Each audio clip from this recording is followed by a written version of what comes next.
hypertension. Unmanaged hypertension increases the risk of people developing dementia. The other one is diabetes. People who have diabetes have a higher risk of developing dementia. And hearing loss. People who have hearing loss, untreated hearing loss, have a higher risk of developing dementia, and also people who are socially isolated. Smoking, alcohol use, and a sedentary lifestyle where you don't have regular exercise also increases your risk of dementia. Some of the earlier signs of dementia are sometimes they look like depression. For example, loss of interest in things you're interested. And another thing to remember is that dementia is a disease of the brain. It starts from the brain, right? So when different parts of the brain are being affected, for the part of the brain that manages a function like memory, it starts being affected. So trying to understand how the brain is changing and developing tools that can be used on, our tools will be on a tablet. And when someone takes the test on a tablet, you can see how they perform on different. So I'm working on a research project where we're trying to develop cognitive assessment tools that can assist doctors to detect dementia early. So cognitive, it's about the mind. So it's about how we function in the world, how we think, how we solve problems, our memory, our attention, our awareness around the spaces we are in. Hello viewers and welcome to our show. Today we are visiting Gashie, Nyari in Gashie, and we are meeting with a lady who is a psychologist by profession. She is a student, continuing student who is a project manager of something she's going to tell us. She's been a caregiver and she had been taking care of, assisting the mother, taking care of their dad who got a dementia at the early 50s. That is like 40-something dementia. Earlier on in our other videos, we've had talking about dementia. It's for the elderly, people over 80. This time, this guy was only in early 50s. And it was kind of a shock to the family, to young children who were in school, and it was kind of traumatizing. With us today, we have Wambui Karanja. Wambui, how are you? I'm good. How are you? Thank you, and welcome to our show. Right, And thank you. for willing to share with us your experience in taking care of your dad and how your journey has been as a young person. And that was quite an experience. And so, Wambui, tell us who you are. Tell the viewers a little bit about yourself.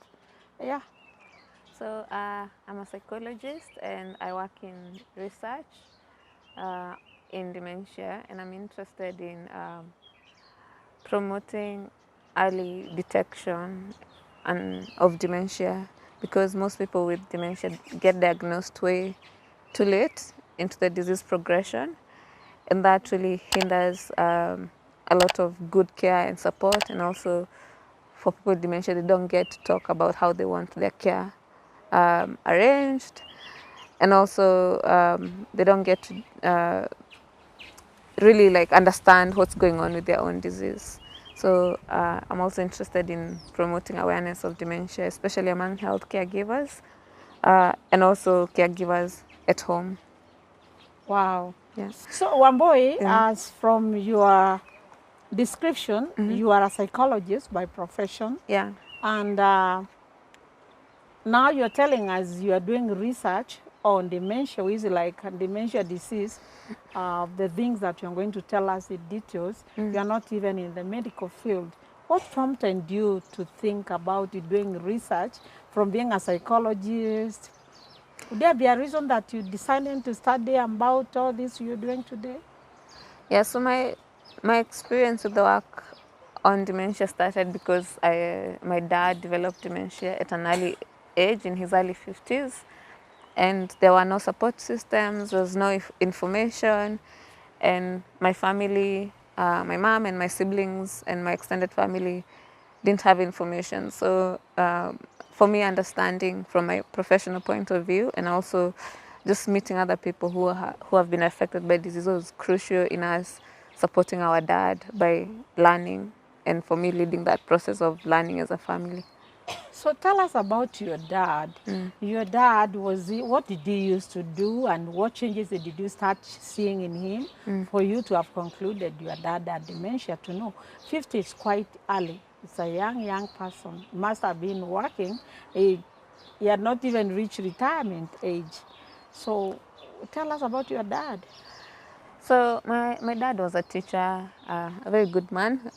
He started showing signs of dementia, which was mostly forgetting and getting lost, and yeah, and also just loss of interest in things that he was really interested in. For example, he was like such a leader in our village, so he started losing interest in things that he enjoyed doing. He was also a farmer, so those early symptoms, and especially like getting lost, is why we had to get help. So at some point he got lost. Yeah, so that prompted us to see a psychiatrist who told us that it was dementia. How old were you then?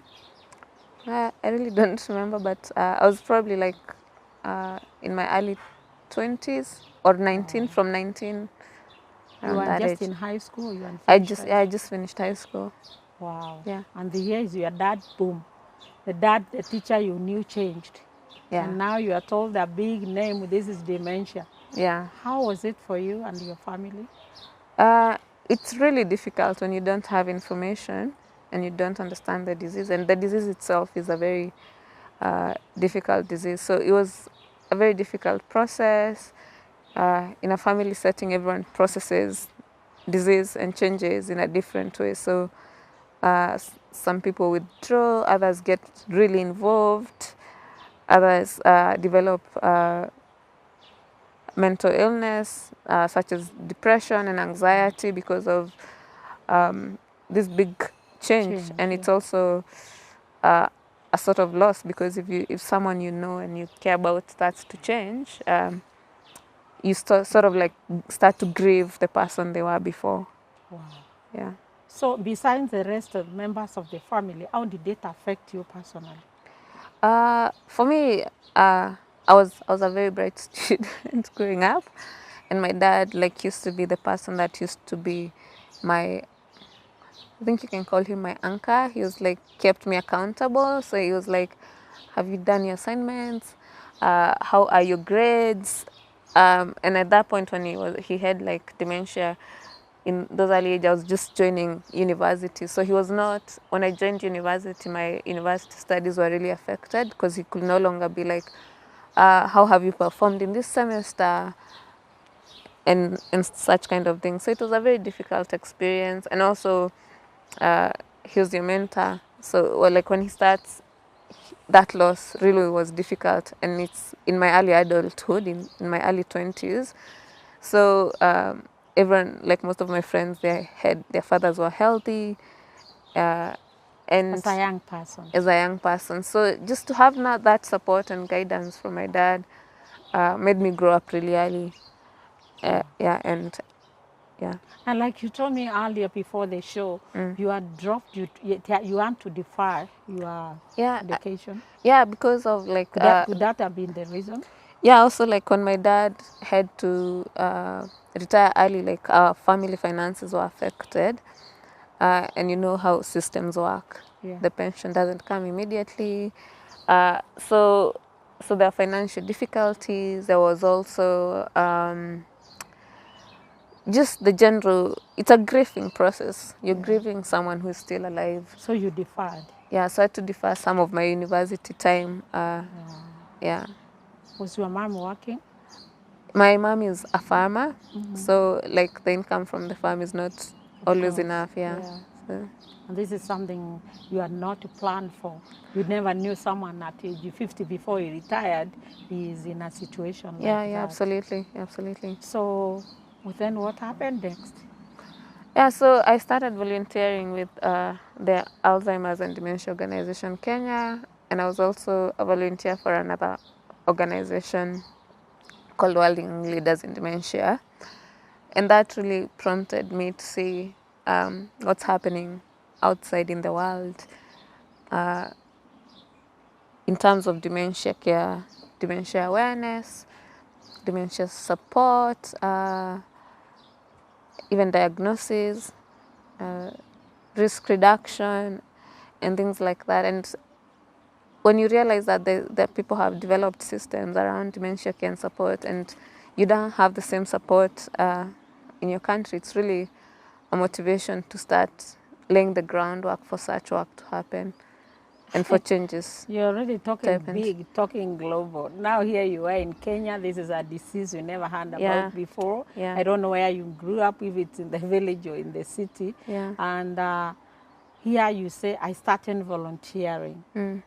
How did that come to you? Where did you get that information to start even thinking of to volunteer? Yeah, honestly, like Is when that you, the time you had defined?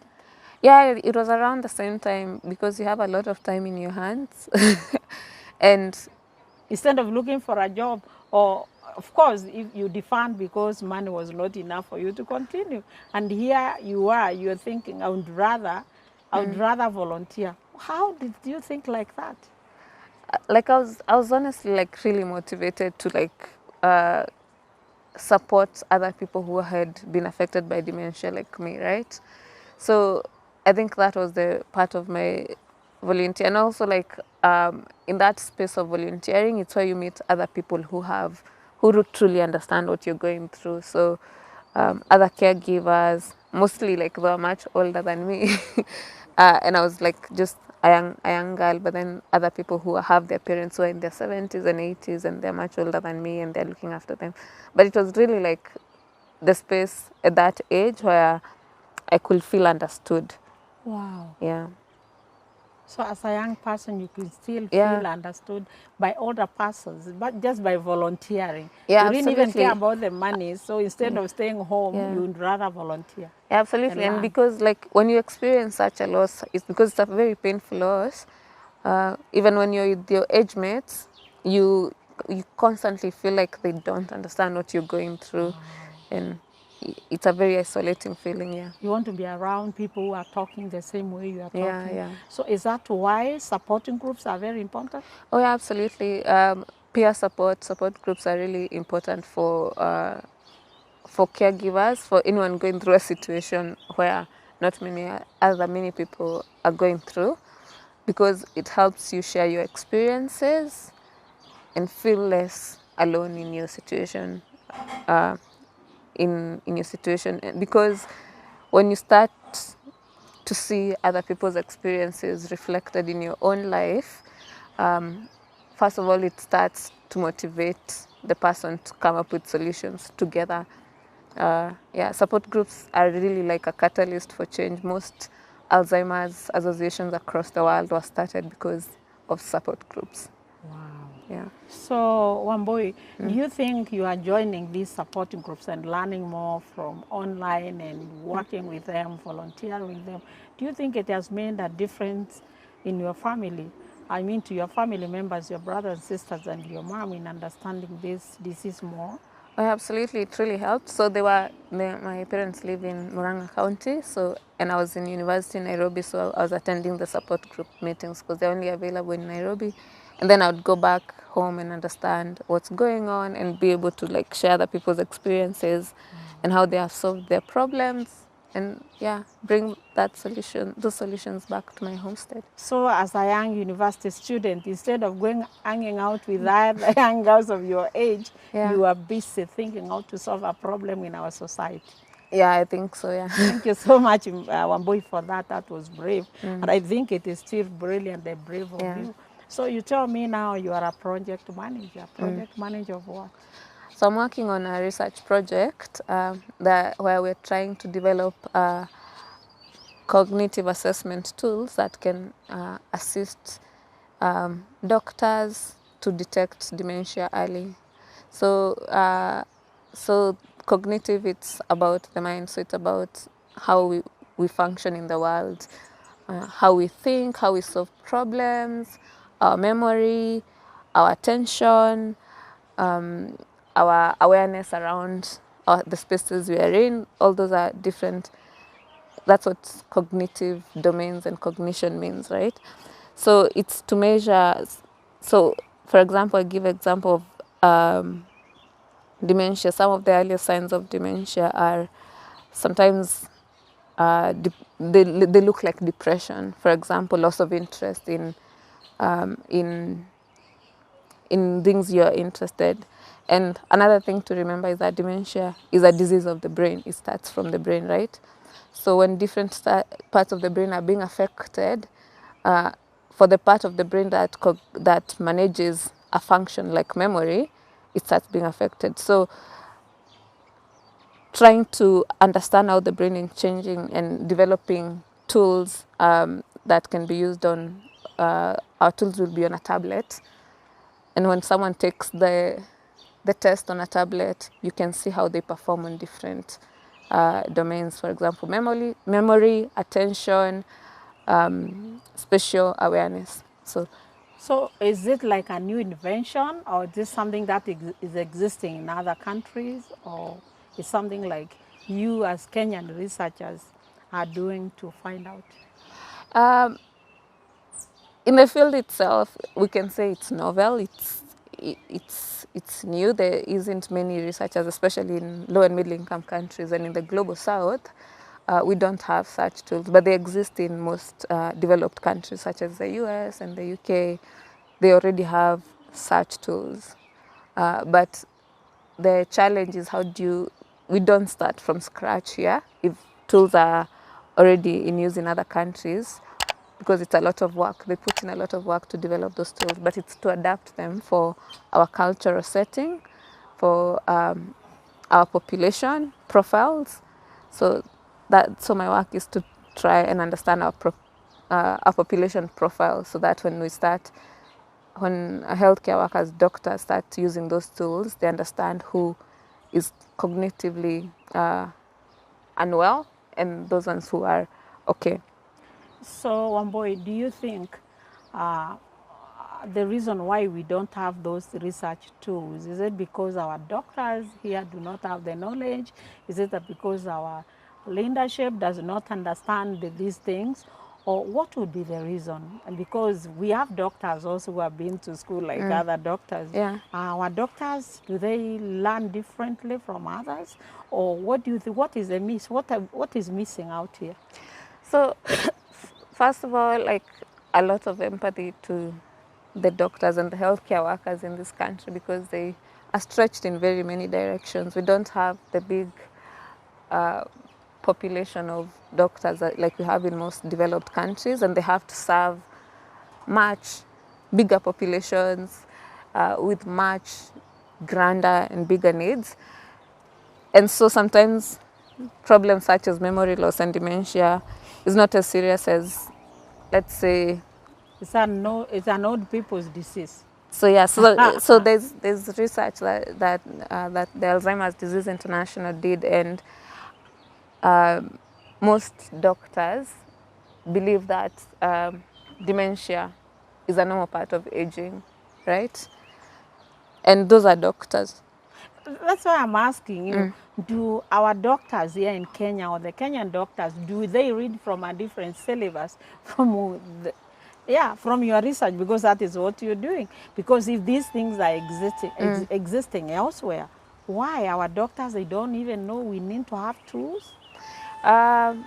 So the reason, there are many reasons, but I'd say the main reason is, as you said, the syllabus, is that some of these issues that face older people or people as they age, they are not prioritized in whatever. So even if in training, doctors don't receive training on dementia, or the portion of training is very small, in that, like, when they sit in the clinics, they will refer to something as not as serious as they think, but it's a very difficult thing for families and for the person themselves. Could even be the reason why until today almost 70 years after independence, we do not have any laws about the aging Yeah. population.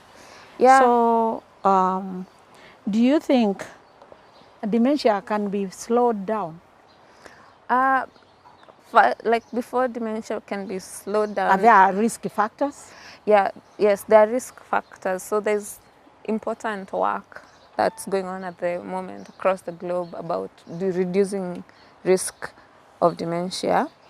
And there are those groups that are considered. Which globe? Are you including Kenya within Yes. that globe? Yeah, of course.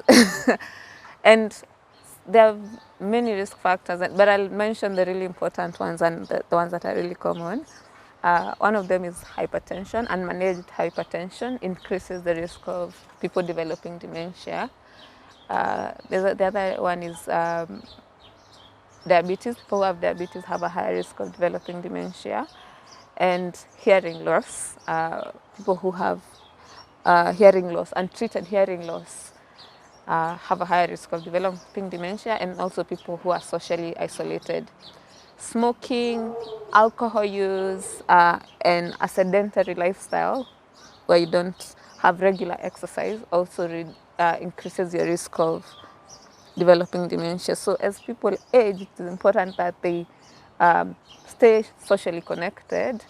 They manage other non-communicable diseases such as diabetes, hypertension, to reduce the risk, because research has shown that if you manage those factors, and especially if you have diabetes, you're hypertensive, you're socially isolated, it increases your risk. So if probably like you have diabetes, you're hypertensive, stay socially connected. At least manage some of the risk factors Stay together. socially connected, manage diabetes and Exact- hypertension, and exercise. yeah, and manage stress. Management of stress is really important in supporting our brains and keeping them healthy. The most unfortunate part, Wambui, is in our countries maybe something like diabetes or high blood pressure. A lot of people, they don't even know they have it until they fall down and then they are rushed to the hospital. That's when you hear, oh, the blood pressure was very high. Oh, you have blood pressure. And I think if really the issue of older persons issues was important, was a priority in our country, that we could be having things like regular checkups in general hospitals. You just go, you have somewhere where the older persons come in, just have general checkup. So that is now you can dictate it earlier before the tools you are talking about. Them been going for regular checkups. If we are like a section in the hospital, like the way women go for clinics when they are pregnant, then we have a section where older persons just go for free checkups. They have like something permanent in an area where they go for checkups, for pressure, for sugar, something like that. Yeah, the other thing you need to remember is that health does not start from the hospital. Health starts from yourself and also like your surrounding. So when we think about health in our communities, we need to start thinking about if the chief, for example, the chief's work is to maintain order, his work is also to ensure that his community is healthy. A blood pressure Cuff. yeah, measuring blood pressure, anyone can be trained, right? And probably like it's something we should think about. A chief should be able, anyone who needs to get their blood pressure checked, because blood pressure is At the chief's camp, yeah, we can have someone there, just go there, like, surely that's not very expensive, and like you're saying. It's manageable, and that's a preventive measure. yeah, Yeah, community health workers can be, even someone who has not even been trained, can Exactly. be trained to check these are the Because- numbers. Let the older persons go there, like she's saying. It doesn't have to be the hospital setup. yeah. You can go to the chief's office and be checked. Yeah, because now hypertension is a very big problem as people age, because it also increases risk for stroke, and stroke is another, when people have stroke, they have a higher risk of dementia as well. A type of dementia called vascular dementia, which is in the small blood vessels. So, Wambui, From that vast experience as a young person, if you are to talk to the young people out there, maybe they have not experienced that, or maybe they have experienced and they didn't even know what it was, what would you tell them? First of all, like to the young people, complete your education. Go, and if you can extend and get more education, it's really important, because also education, higher education, and getting continuous learning reduces your risk of dementia. So first of all, stay a student, stay learning and gaining new skills. The other thing is that it's important that we support our older populations and make them aware that they can reduce their risk of developing dementia. Yeah. Thank you so much, Wambui. Viewers, let's take care of our older persons. My voice, your voice, our voices are the voice of the voiceless. And we have an hashtag that we say, sote tuwajibike, tutunze wakongwe. Thank you very much. Thank you, Wambui. Thank you.